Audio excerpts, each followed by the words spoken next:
मोनिका सचान। मैं क्षेत्रपाल हॉस्पिटल अजमेर पंचशील में neuro physician के पद पर कार्यरत हूँ।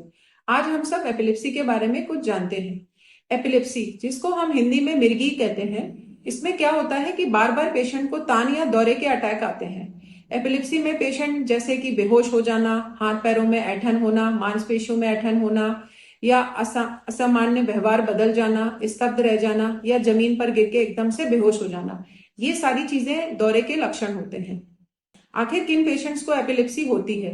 जैसे कि एपिलेप्सी के कुछ कारण होते हैं आनुवंशिक बीमारियां, जेनेटिक कॉजेस, या ब्रेन ट्यूमर, या स्ट्रोक जिसको हम लकवा बोलते हैं हिंदी में, या फिर इलेक्ट्रोलाइट डिस्टरबेंस जैसे सोडियम पोटेशियम में कमी, या फिर ग्लूकोज की कमी की वजह से, ब्रेन में कोई गांठ या ट्यूमर की वजह से।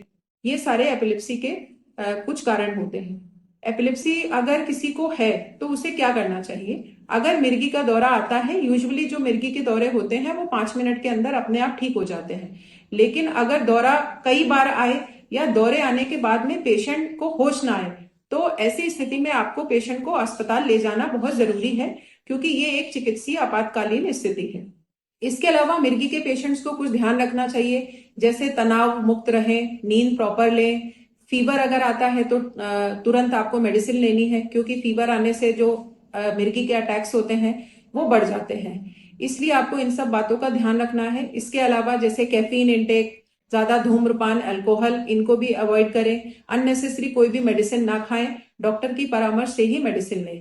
मिर्गी कोई संक्रामक बीमारी या छुआछूत की बीमारी नहीं है। ये एक न्यूरोलॉजिकल डिसऑर्डर है जिसका ट्रीटमेंट पूर्णतः संभव है। लगभग 70% केसेस ऐसे होते हैं जिनमें कि हम दवाइयों द्वारा मिर्गी के दौरे को पूरी तरीके से कंट्रोल कर सकते हैं।